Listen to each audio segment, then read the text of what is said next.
கிறிஸ்துவுக்குள் மிகவும் பிரியமான மகிமை தொலைக்காட்சி நேயர்கள் அனைவருக்கும் ஆண்டவர் இரட்சகருமாகிய இயேசு கிறிஸ்துவினுடைய இனிய நாமத்தில் உங்களை வாழ்த்துகிறோம்.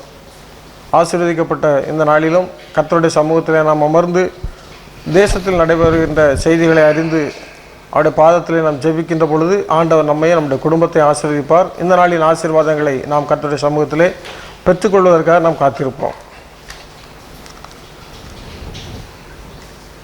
ஒரு மிகவும் நம்முடைய எதிர்பார்க்கப்பட்ட ஒரு மகிழ்ச்சியான ஒரு செய்தி, நம்முடைய திருநெல்வேலி திருமண்டலத்தினுடைய புதிய பேராயர் தேர்ந்தெடுக்கப்பட்ட ஒரு செய்தி.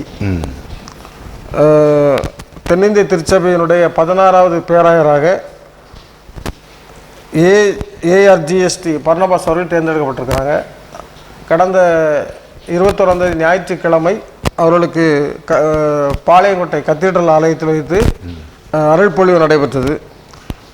தென்னிந்திய திருச்சபையினுடைய பிரதம பேராயர் தர்மராஜ் ரசலம் அவர்கள் அருள் பொழிவு செய்து வைத்தார். தொடர்ந்து அவர் பேராயர் ஆசனத்தில் அமர வைக்கப்பட்டார். பிறகு வரவேற்பு சாராள் தக்கர் கல்லூரி மகளிர் கல்லூரியில் வரவேற்பு நிகழ்ச்சி நடைபெற்றது. செய்தி வெளியிட்டிருக்கிறாங்க, செய்தி வந்திருக்குது. பல ஒரு நீண்ட நெடுங்காலமாக நம்முடைய நீண்ட ஒரு 1 இயருக்கு மேலே இருக்கலாம், 1 இயருக்கு மேலே அவர் பேராயர் இல்லாத ஒரு சூழ்நிலை திருநெல்வேலி திருமண்டலத்தில் காணப்பட்டது. இப்பொழுது ஆண்டவர் அந்த இடத்துல ஒரு குருவானவரை பேராயராக தேர்ந்தெடுத்து அவரை அபிஷேகம் பண்ணி வைத்து இந்த திருநெல்வேலி திருமண்டலத்தினுடைய பொறுப்புகள் அவர் வசம் ஒப்படைக்கப்பட்டிருக்கிறது. கர்த்தர் அவர் மூலம் இந்த திருநெல்வேலி திருமண்டலத்தை சிறப்பாக நடத்த வேண்டும். ஆதி மிஷனரிகளுடைய தரிசனம் இவருடைய பணிக்காலத்திலே நிறைவேறினால் மிகவும் சிறப்பாக இருக்கும். திருச்சபைகள் என்பது எப்படி வாழ வேண்டும், திருச்சபை மக்கள் எப்படி இருக்க வேண்டும் என்பதை ஒரு கற்றுக் கொடுக்கக்கூடிய நல்ல தகப்பனாக அவர் இருந்தால் ஆண்டவர் இந்த நம்முடைய திருநெல்வேலி திருமண்டலத்தை ஆசீர்வதிப்பார். ஏன்னா திருநெல்வேலி திருமண்டலம் தான் இந்தியாவிலேயே ஒரு வரலாற்று சிறப்புமிக்க ஒரு திருமண்டலம். இதனுடைய சிறப்பே தனி. என்னுடைய வரலாறு நம்ம சொல்லிட்டு போனால் நீண்ட நெடிய வரலாறு.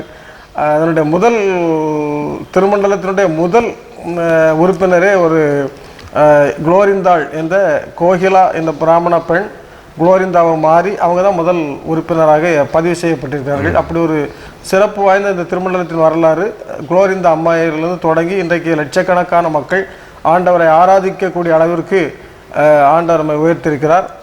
கர்த்தர் இந்த 128க்கு மேல் உள்ள பாஸ்டேட் சேகரங்கள் உள்ள குருவானவர்கள், சபை ஊழியர்கள், சபை மக்கள் இவர்களுக்கு ஒரு நல்ல ஒரு வழிகாட்டியாக நல்ல ஒரு தகப்பனாக இந்த புதிய பேராயர் தேர்ந்தெடுக்கப்பட்ட புதிய பேராயர் அவர்கள் விளங்க வேண்டும் என்று நாம் எதிர்பார்ப்போம். ஆண்டவர் இரட்சகருமாகிய இயேசு கிறிஸ்துவின் நாமத்தினாலே புதிதாக தேர்ந்தெடுக்கப்பட்டுள்ள மகாகணம் ஏஆர்ஜிஎஸ்டி பர்னபாஸ் அவர்களை நாம் மகிமை தொலைக்காட்சி சார்பாக வாழ்த்துகிறோம். நம்முடைய திருமண்டலம் 241 ஆண்டுகள் பாரம்பரியம் உடையது. ஆமாம், 1780ஆம் ஆண்டு திருநெல்வேலி திருச்சபை உருவாக்கப்பட்டது. அப்போது ஒரு சாதாரண உயிருக்கு பயந்து ஒரு தற்கொலை செய்ய வேண்டிய சூழ்நிலையில் ஒரு ஆங்கில இராணுவ வீரரால் காப்பாற்றப்பட்ட பெண் தான் அந்த கோகிலா. ஆமாம், கணவர் இறங்கும் போது கணவர் இறந்துட்டாரு, கணவரை எரிக்கிறதுக்காக கொண்டு போறாங்க. அப்போ இவள் ஒரு இளம் பெண், அவளுடைய அப்போ அந்த நாட்கள்ல கணவர் இறந்தாச்சு, மனைவி உயிரோட எரிச்சு கொண்டுருவாங்க. அந்த டைம்ல இவங்களே கொண்டு போகும்போது அவருடைய அந்த நீ சொன்ன மாதிரி அந்த இராணுவ தளபதி லிட்டில் அவர் அவரை காப்பாற்றி கொண்டு வந்து கிறிஸ்துவுக்குள்ள வழி நடத்தினாங்க. அப்போ அந்த அம்மா போட்ட விதை தான் இன்றைக்கு பெரிய விருட்சமாக இன்றைக்கு வளர்ந்து அநேகரை போஷிக்கின்ற, அநேகருக்கு ஆதரவு தருகின்ற, அநேகருக்கு நம்பிக்கை ஊட்டுகின்ற ஒரு திருமண்டலம். அது மட்டுமல்ல, தோரணக்கல் என்கிற திருமண்டலத்தை உருவாக்குனதும் இந்த திருநெல்வேலி திருமண்டலமே. அதே போல் இந்த திருநெல்வேலி திருமண்டலத்தின் குழந்தை அல்லது மகள் என்று சொல்லப்படுகிறதா அருகில் இருக்கிற தூத்துக்குடி நாஸ்திரை திருமண்டலம். இந்த இப்படிப்பட்ட ஒரு பாரம்பரியமான ஒரு திருச்சபையில் ஒரு திருமண்டலத்தில் 15 பேராயர்கள் அல்ல நற்பணியாற்றி இன்றைக்கு ஒருவேளை சிலர் கர்த்தருக்குள் பிரவேசித்திருக்கிறார்கள், இன்றைக்கு சிலர் உயிரோடு இருக்கிறாங்க. அதில் ஒரு முத்தாக இந்த நாளில் அருட்பெருந்திரு பர்னபாஸ் ஐயா அவர்கள் இன்றைக்கு பொறுப்பேற்றிருப்பது திருநெல்வேலி திருமண்டலத்திற்கு கிடைத்திருக்கிற ஒரு பெரிய ஆசீர்வாதம் தான். அவர்களுக்கு நாங்கள் மகிமை தொலைக்காட்சியின் சார்பாக ஏற்கனவே வாழ்த்துக்கள் சொல்லியிருந்தோம். இப்போது நாங்கள் சொல்கிற ஒரு காரியம் என்ன அப்படின்னு சொன்னீங்கன்னா, ஆண்டவர் நமக்கு ஆலோசனை கர்த்தராக இருக்கிறார். அவர்கள் பதவியேற்ற நாளிலே 5 கட்டளைகளை நமக்கு நம்மோடு பகிர்ந்து கொண்டார்கள். உண்மையாகவே ஒரு தந்தை என்கிற நினைப்பிலே அவர்கள் இந்த நம்முடைய திருமண்டலத்தை பொறுப்பேற்றிருக்கிறார்கள். நிச்சயமாக நம்முடைய திருமண்டலம் இவருடைய காலத்திலே சுமார் ஒரு 7 ஆண்டுகள் அவர்கள் பதவியில் இருப்பார்கள் என்று எதிர்பார்க்கிறோம். அந்த நாட்களிலெல்லாம் ஒரு சிறப்பான பூரண ஆசீர்வாதம் நம்முடைய திருமண்டலத்திற்கு கிடைக்கும். நல்ல ஆவிக்குரிய திருச்சபையாக திருமண்டலமாக வளரும். இன்னும் அநேக புது திருச்சபைகள் உருவாகும் என்பதில் சந்தேகமில்லை. அவர்கள் வாலிபர் இயக்கத்தில் பணியாற்றிய போது எத்தனையோ திருச்சபைகளுக்கு ஓடி ஓடி உழைத்த ஒரு உத்தமர் என்று சொல்லலாம். ரொம்ப சிறப்பான பணி செய்தார். அந்த யூத் டைரக்டராக இருக்கும். ஆமாம், அவர்கள் ஆற்றி பண்ணி அந்த யூத் வாலிபர்கள், அந்த காலத்தில் இருந்த வாலிபர்கள் அதை ருசித்தவர்கள்.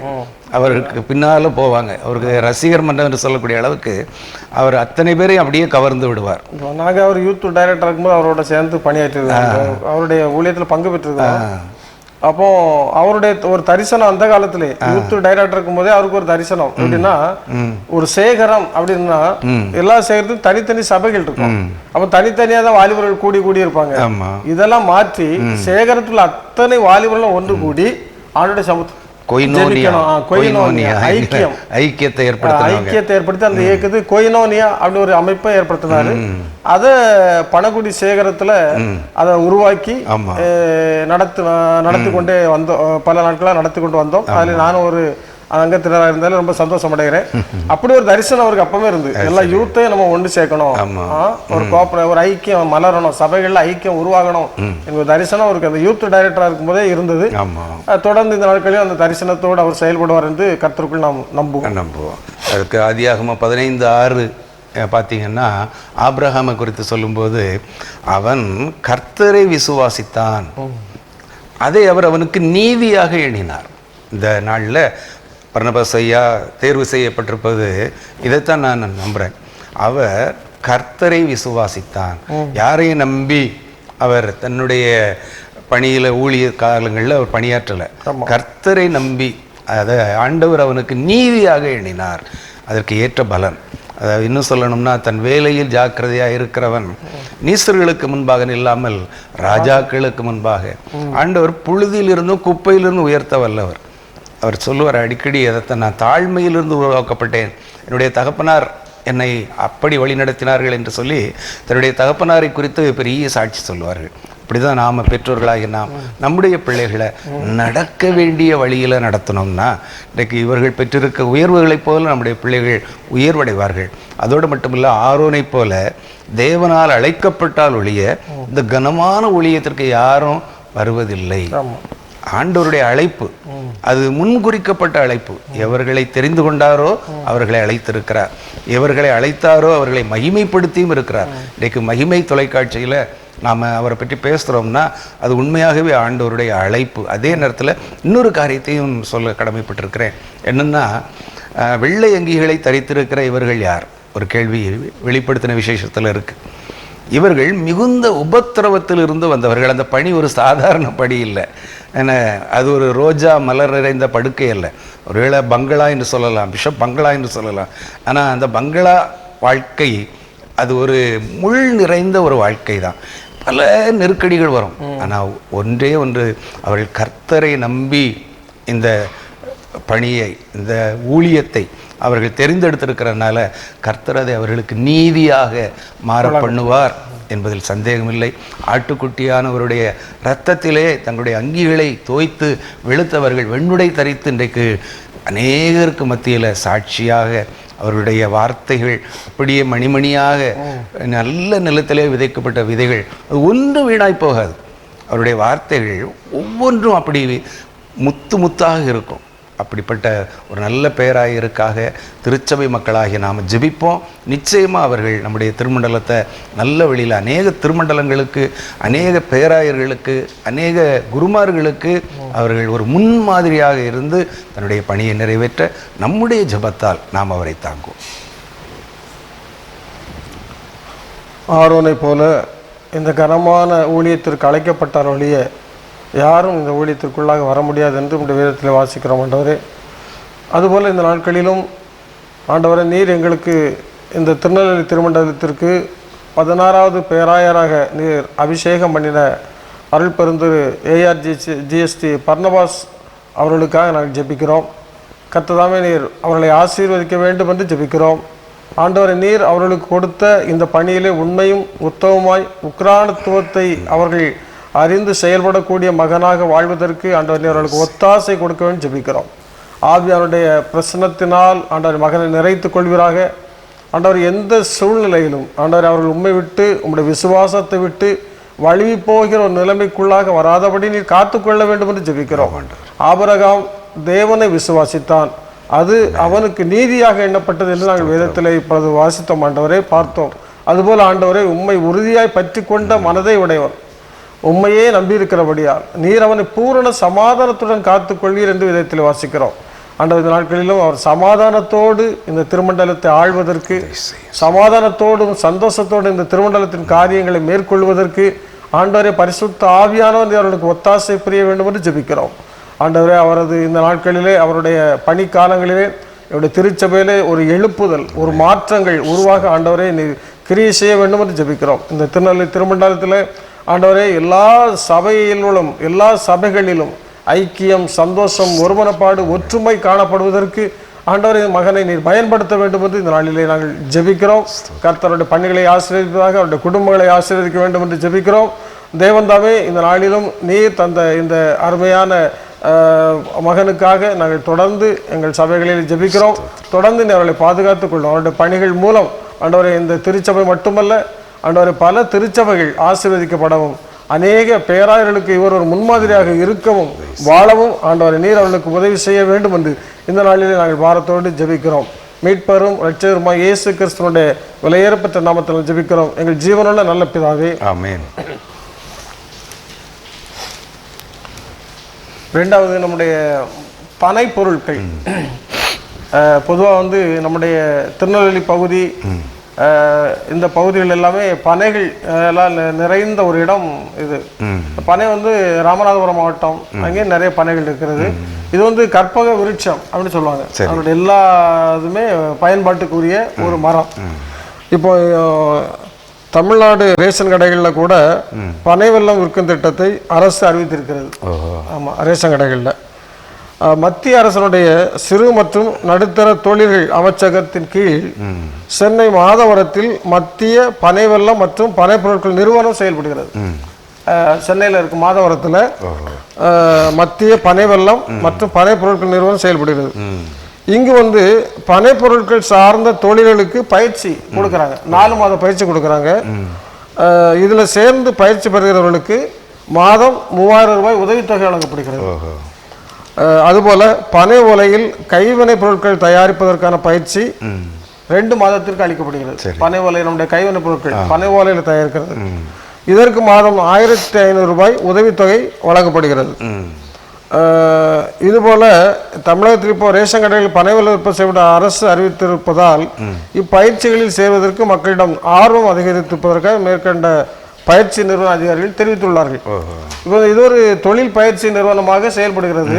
இது ஒரு தகவலுக்காக நம்ம சொல்றோம். இப்போ அந்த இன்னைக்கு பனை தொழில் நிறைய பாதிப்பு, பனை மரங்கள் நிறைய வெட்டப்பட்டு பனை மரங்களும் குறைஞ்சு கொண்டே வருகிறது. ஏன்னா தொழிலாளர்கள் இல்லை. அப்போ இந்த தொழிலை இன்னும் அதிகமாக முன்னேற்றுவதற்காகவும் மீண்டும் அந்த பனை தொழில் சிறப்பாக நடைபெறணுங்கிறதுக்காக தான் இப்போ இப்படி ஒரு ட்ரைனிங் கொடுக்குறாங்க. இந்த ட்ரைனிங்கில் விருப்பம் உள்ளவர்கள் போய் கலந்து கொள்ளலாம். அதுக்கு மாதம் 3000 ரூபா கொடுக்குறாங்க. அதனுடைய தொழில் சார்ந்த பனை மரத்தில் உள்ள எல்லா பொருட்களிலிருந்து அந்த கைவினை பொருட்கள் தயாரிக்கிறது, பனை வெல்லம் தயாரிக்கிறது, கருப்பு கட்டி தயாரிப்பு, இப்படி பல எல்லா காரியங்களுக்கும் அவங்க பயிற்சி கொடுக்குறாங்க. இந்த பயிற்சியை பெற்றுக்கொண்டால் அது சிறப்பாக இருக்கும். இதை தவிர அவங்க நிறைய பயிற்சி கொடுக்குறாங்க. அதில் அந்த நிறுவனத்தில் சரி தையல் பயிற்சி, பேக்கரி பொருட்கள் தயாரிப்பு, அடிப்படை அழகு கலை, உயர்நிலை அழகு கலை, கவரிங் நகை, சானிட்டரி நாப்கின், இனிப்பு காரம் தயாரிப்பு, பழம் காய்களில் இருந்து உணவுப் பொருட்கள் தயாரிப்பு உட்பட 14 வகையான பயிற்சிகள் இங்கு அளிக்கப்படுகின்றன. இது ஒரு மத்திய அரசாங்கத்தினுடைய நிறுவனம். சரி, இப்போ இந்த பயிற்சிகளுக்கு நீங்கள் வெளியில் போனீங்கன்னா நிறைய பணங்கள் செலவாகும். ஆனால் அதே நேரத்தில் இவங்களோட போயாச்சுன்னா ஒரு குறைந்த அளவில் ஸ்காலர்ஷிப் கூட கொடுக்குறாங்க. சரி. மேலும் நகை மதிப்பீட்டாளர் பயிற்சி, மூலிகை சார்ந்த பொருட்கள் தயாரிப்பு, கணினி உட்பட 7 வகையான பயிற்சிகள் முன்னணி நிறுவனங்களுடன் சேர்ந்தும் அளிக்கப்படுகிறது. இந்த பயிற்சி பெறுவோருக்கு சான்றிதழ் வழங்கப்படுகிறது. இச்சான்றிதழை கொண்டு வங்கி கடன் பெற்று சுயமாக தொழில் தொடங்கவும் வழிகாட்டுகின்றனர். அங்கே பயிற்சி பெற்றவங்களுக்கு பேங்க்ல லோன் எடுத்து அதன் மூலம் தொழில் செய்வதற்கும் வழிகாட்டுகிறார்கள். சரி. அதனால இது ஒரு மிக முக்கியமான ஒரு தகவல். இந்த தகவல் நிறைய தெரிஞ்சிருக்க வாய்ப்பு இல்லை. அதனால நம்ம தொலைக்காட்சி வழியாக சொல்றோம்.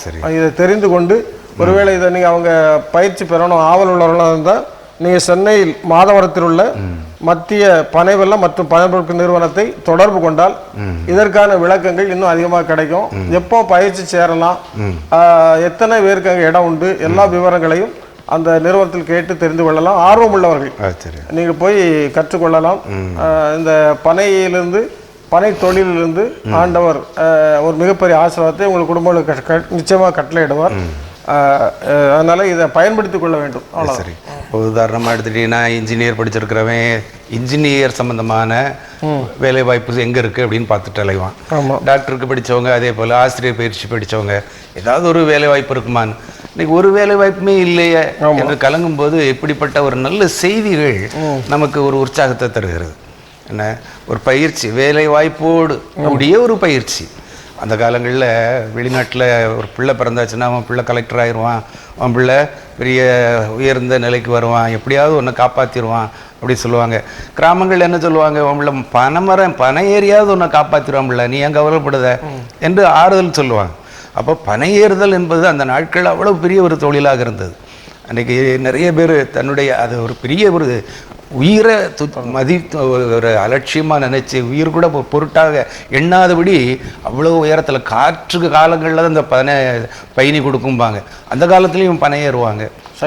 கூட ஒரு நபரை 70 வயது ஆனால் இப்பவும் பனை ஏறுது. சரி, 70 வயதுல பனை ஏறுது, இப்பவும் ஏறுதாங்க. அந்த பலம் இருக்கு.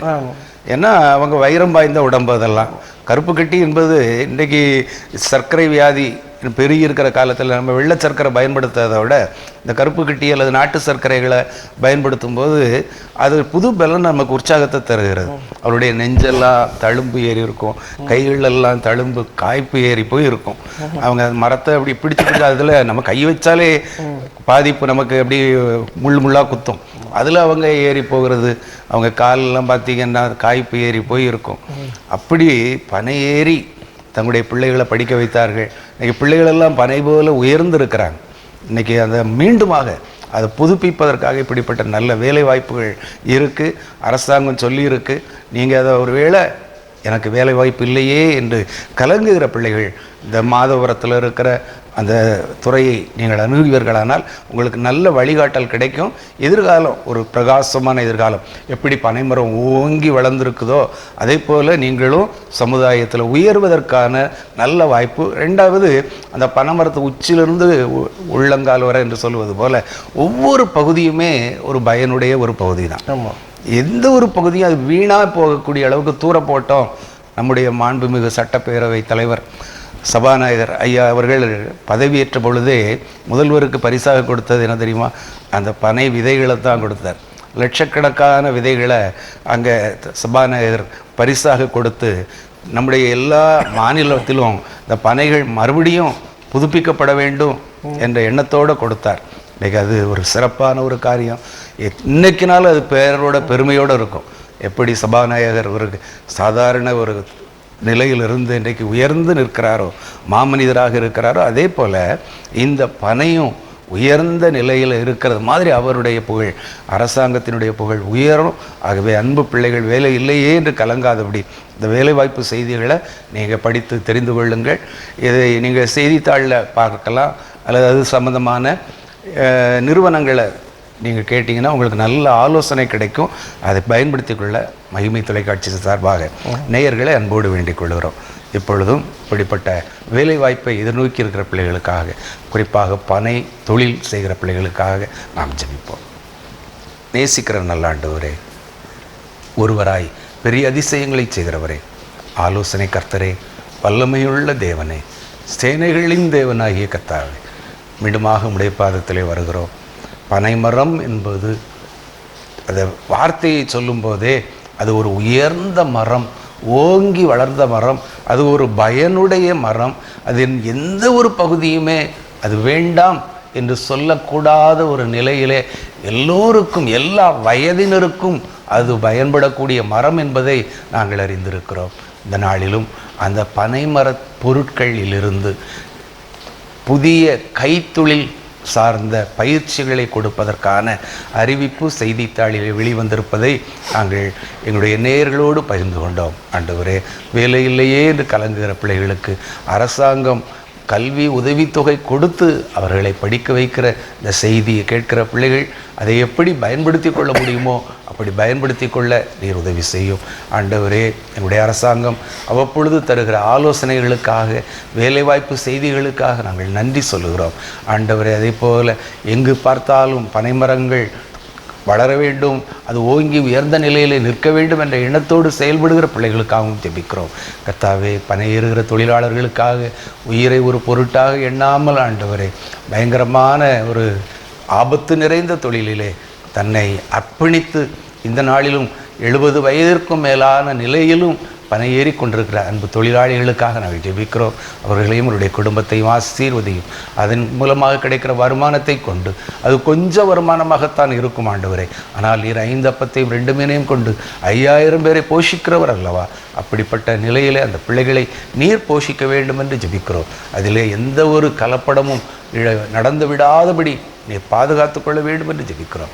ஆண்டவரை, வேலைவாய்ப்புக்காக இது நோக்கி இருக்கிற பிள்ளைகளுக்கு இந்த வேலைவாய்ப்பு செய்தி ஒரு பயனுடைய செய்தியாய் அமையட்டும். தொடர்ந்து உம்முடைய நாமம் மகிமைப்படட்டும். இயேசுவின் நாமத்தில் ஜெபிக்கிறோம் நல்ல பிதாவே, ஆமென்.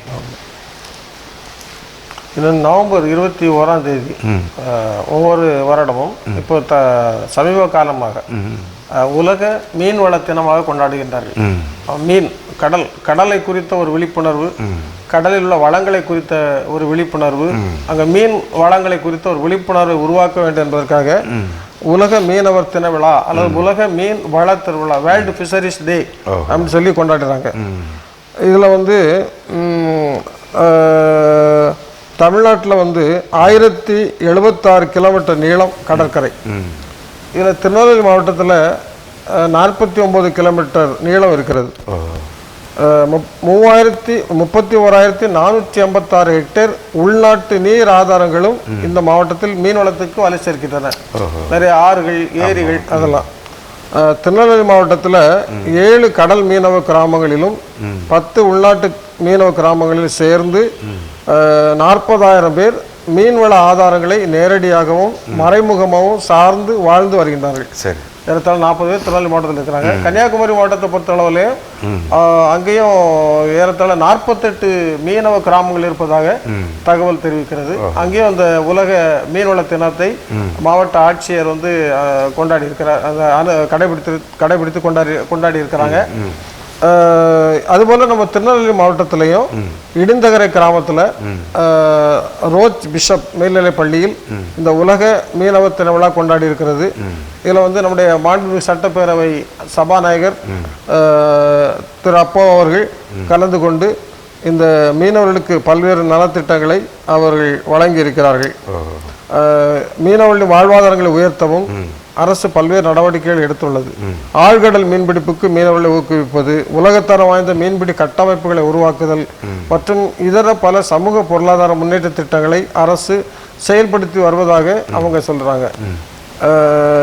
இந்த ஆண்டு முதல் மீன்பிடி தடைக்கால நிவாரண தொகை 5000 6,000 உயர்த்தி வழங்கப்பட்டுள்ளதாகவும் தகவல் தெரிவித்திருக்கிறது. திருநெல்வேலி மாவட்டத்தில் இதன் மூலம் ஒரு 5000 குடும்பங்கள் பயன்பெறுவதாகவும் இங்கே தகவல் சொல்லப்பட்டுள்ளது. இப்படி ஒரு விழாவை திருநெல்வேலி மாவட்டத்தில் மாண்புமிகு சட்டப்பேரவை சபாநாயகர் திரு அப்பா அவர்கள் தலைமையில் நடைபெற்றிருக்கிறது. அதுபோல தூத்துக்குடி மாவட்டத்திலும் மீன்வளத்துறை அமைச்சராக இருக்கிற மாண்புமிகு திரு அனிதா ராதாகிருஷ்ணன் அவர்கள் தலைமையில் விழா நடத்தப்பட்டு அங்கேயும் மாவட்ட ஆட்சித்தலைவர் கலந்து கொண்டிருக்கிறாங்க. அந்த விழா சிறப்பாக நடைபெற்றுள்ளது. இப்படி எல்லா மாவட்டங்களிலும் இந்த மீனவ தினம், உலக மீனவர் தினம் கொண்டாடப்பட்டு மீனவர்களுக்கு நலத்திட்ட உதவி வழங்கப்பட்டுள்ளது. மீன்வளத்தை குறித்த ஒரு விழிப்புணர்வு செய்திகள் கொடுக்கப்பட்டுள்ளது. ஏன்னா கடல்ல அவங்க என்ன சொல்றாங்கன்னா அந்த ரசாயனம் கொட்டுறாங்க கடல்ல ரசாயனம். அதுபோல அந்த பிளாஸ்டிக் கழிவுகள் நிறைய கழிவுகள் இப்போ கடல்ல போய் சேருது. இப்படி நிறைய இடர்பாடுகள் கடல்ல போய் இப்போ சேர்றதுனால மீன் வளங்கள் குறைந்து கொண்டே வருகிறாங்க. கடல்ல ரசாயனத்தை கொட்டுறது, இப்போ கழிவுகளை கொட்டுறது, இப்படி இருக்கனால இப்போ முன்னால கடல் சுத்தமா இருந்து அன்றைக்கு கூட ஒரு 2 மாதங்களுக்கு முன்னதாக ஒரு செய்தி வாசித்தேன். அதில் எப்படின்னா ஒரு தன்னார்வ தொண்டு நிறுவனத்திலிருந்து கடலுக்குள் இருக்கிற இந்த கழிவுகளை அகற்றும் பணி மேற்கொண்டிருக்கிறாங்க. அந்த அதில் வந்து அதற்கென்று அவங்க என்ன பண்ணுறாங்கன்னா செலக்டடாக நீச்சல் வீரர்கள் கடலில் மூழ்கி உள்ள வீரர்களை தேர்ந்தெடுத்து ஒரு டீம் அமைச்சு இந்த பணி செய்திருக்கிறாங்க. சமூக சேவையா டன் கணக்கில் உள்ள பிளாஸ்டிக் குப்பைகள் பாட்டில் அது இருந்து இருக்கு, அதை பூரா வெளியே மூடைய கட்டி அவங்க வெளியே கொண்டு வந்தது ஃபோட்டோலாம் போட்டிருந்தாங்க. நிறைய கடற்கரைகளில் இப்படி ஒரு கடலை அசுத்தப்படுத்தக்கூடிய இருக்கு. அதனால மீன் வளங்கள் குறையுது.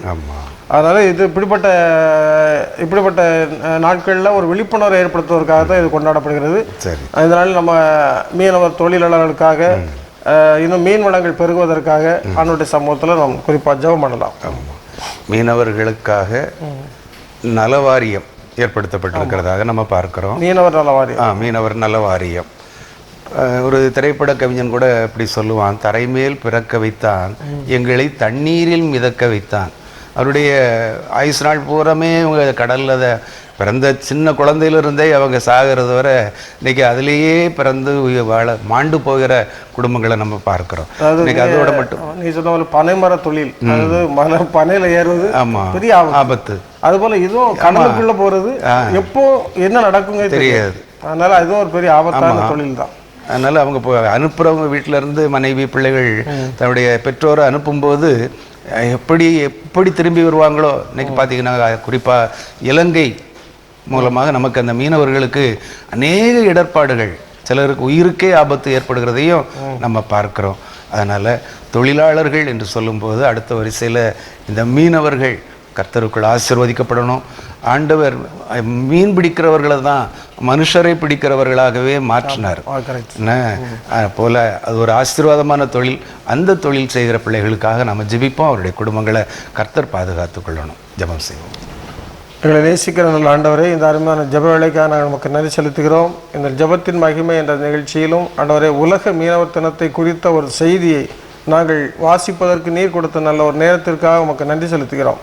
ஆண்டவர் இந்த நாட்களிலும் ஆண்டவரை மீன்பிடி தொழிலில் ஈடுபட்டு கொண்டிருக்கிற ஆயிரக்கணக்கான குடும்பங்களுக்காக ஆண்டவருடைய சமூகத்தில் ஜெபிக்கிறோம். ஆண்டவர் அவர்களை ஆசீர்வதிக்க வேண்டும் என்று ஜெபிக்கிறோம். கர்த்ததாமே நீர் அவர்களுடைய குடும்பங்களுக்கு தேவையான பாதுகாப்பு, அவருடைய குடும்பங்களுக்கு தேவையான பொருளாதார வசதிகள் எல்லாவற்றையும் ஆண்டவரை நீர் அவர்களுக்கு செய்து கொடுக்க வேண்டும் என்று ஜெபிக்கிறோம். ஆண்டவரை மீனவர்கள் ஆண்டவரை இந்த நாட்களிலும் உம்மை அறிந்து கொண்டு உம்மை ஆராதிக்கின்ற உம்மை தொழுது கொள்ளுகிற ஏராளமான குடும்பங்கள் இருக்கின்றார்கள் சுவாமி. ஆண்டவரை நீர் அவர்களை ஆசீர்வதிக்க வேண்டும் என்று ஜெபிக்கிறோம். இந்த உலக மீனவர் தினத்தில் ஆண்டவரே எல்லா மீனவர்களுக்கும் நலத்திட்ட உதவிகள் வழங்கப்பட்டதாக நாங்கள் செய்தியை வாசித்தோம். அதுபோல் ஆண்டவரே இந்த மீனவர்கள் எல்லாருடைய குடும்பங்களிலும் ஆண்டவரே அவர்கள் தங்களுடைய வாழ்க்கையிலே ஒரு நல்ல வருமானங்கள் பெற்று ஆண்டவரே உம்மை ஆராதிப்பதற்கும் உம்மை மகிமைப்படுத்துவதற்கும் நீர் உதவி செய்ய ஜெபிக்கிறோம். அங்குள்ள குடும்பங்களில் உள்ள பிள்ளைகளுக்காக ஜெபிக்கிறோம். கர்த்ததாவே நீர் ஆசீர்வதிக்க வேண்டும் என்று ஜெபிக்கிறோம். ஒவ்வொரு நாளும் அவர்கள் கடலுக்குள் போகும் பொழுது ஆண்டவரே நீர் அவர்கள் ஒரு பெரிய பாதுகாப்பை நீர் அவர்கள் கொடுக்க வேண்டும் என்று நாளில் ஜெபிக்கிறோம். ஆண்டவரே மீன் வளத்திற்காக ஜெபிக்கிறோம். ஆண்டவரே இந்த நாட்களில் ஆண்டவரே மீன் உணவாக சாப்பிடுகின்ற அநேக மக்கள் இருக்கிறார்கள். ஆண்டவரே இந்த ஆண்டவரே மீன் வளங்கள் கடலிலே இந்த நாட்களிலே குறைந்து விடாதபடி ஆண்டவரே நீர் பாதுகாத்து ஆண்டவரே மக்களுக்கு தேவையான மீன்கள் கிடைப்பதற்கு அந்த உதவி செய்ய வேண்டும் என்றும் இந்த நாளிலே ஜெபிக்கிறோம். கர்த்ததாமே ஆசீர்வதிப்பீராக, பெரிய காரியங்களை செய்வீராக. இயேசுவின் மூலம் ஜெபிக்கிறோம் நல்ல பிதாவே, ஆமென். அன்பார்ந்த மகிமை தொலைக்காட்சி நேயர்களே, ஜெபத்தின் மகிமை என்கிற இந்த நிகழ்ச்சி உங்களுக்கு மிகவும் ஆசீர்வதிக்கப்பட்ட ஆசீர்வாதமான ஒரு நிகழ்ச்சியாக இருக்கும் என்பதில் சந்தேகமில்லை. ஏனென்றால் ஜெபம் அநேகர் இன்றைக்கு தொலைக்காட்சி ஊழியங்களுக்காக, குறிப்பாக மகிமை தொலைக்காட்சி ஜெபத்தின் மகிமையில் தான் அது நடந்து கொண்டிருக்கிறது.